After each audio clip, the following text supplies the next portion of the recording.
Did you know one of the most exploited women in modern history was displayed in Europe like a circus attraction? And it took a president of a free South Africa to finally bring her home? Welcome to Black History Stories 13, where history lives, truth matters, and excellence rises. Today, we tell the heartbreaking and powerful true story of Sarah Baartman, early life in South Africa. Sarah Baartman was born around 1789 in the Eastern Cape of what is now South Africa, near the Gamtoos River Valley. She belonged to the Khoikhoi people, a pastoral community known for cattle herding and a rich oral culture.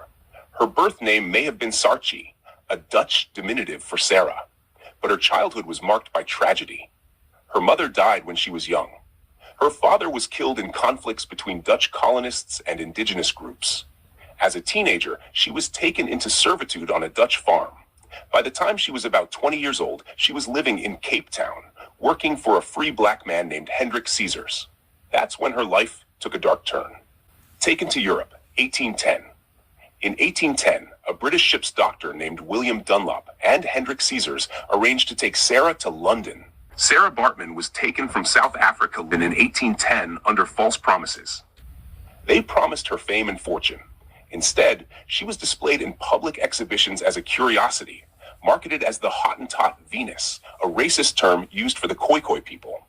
Crowds paid to stare at and sometimes physically prod her body. European audiences were fascinated by her body, particularly her natural physical features, which were exaggerated and objectified under racist pseudoscience. She was put on display in tight clothing, forced to stand for hours, poked and examined by paying crowds. She had no control over her image or her body. In Paris, after being sold to an animal trainer, she was displayed nearly nude. Some historical accounts strongly suggest she was also coerced into prostitution, though detailed records are limited because exploiters rarely documented abuse. She was treated as a spectacle rather than a human being. Abolitionists intervene in London. Abolitionists questioned whether she was being held against her will. A court case was brought forward. Sarah was made to testify, but historians believe she was pressured to say she was participating willingly. The case was dismissed. She remained trapped, sold to France. In 1814, she was taken to Paris, where her treatment became even more degrading. She was sold to an animal trainer and later studied by French scientist Georges Cuvier, one of the leading anatomists of his time. Cuvier measured her body and used her as evidence in racist theories claiming African people were closer to animals than Europeans. She was no longer treated as human. Scientific abuse. In France, naturalist Georges Cuvier studied her body to promote racist theories about African women being primitive. Death at 26. Sarah Baartman died in December 1815 at only 26 years old.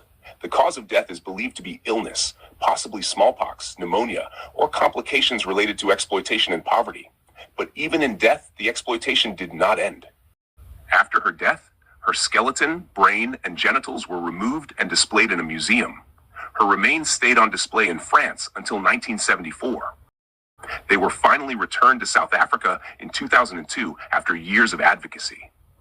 This was not just exploitation, it was dehumanization. Disease and death. She died in 1815 at about 26 years old. Records list inflammatory disease, possibly smallpox or syphilis. Many historians believe alcoholism contributed to her decline. Living conditions, stress, sexual exploitation, and abuse likely weakened her health. Given what she endured, depression and trauma are very plausible, though 19th century medicine did not document mental health in modern terms. Alcohol use. There are documented reports that she drank heavily in Paris. Many scholars interpret this as coping behavior under extreme trauma and captivity. Why these details matter.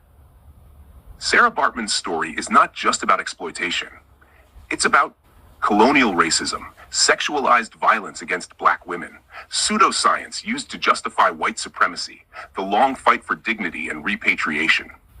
Her body displayed after death. After she died, a plaster cast was made of her body. Her skeleton was preserved.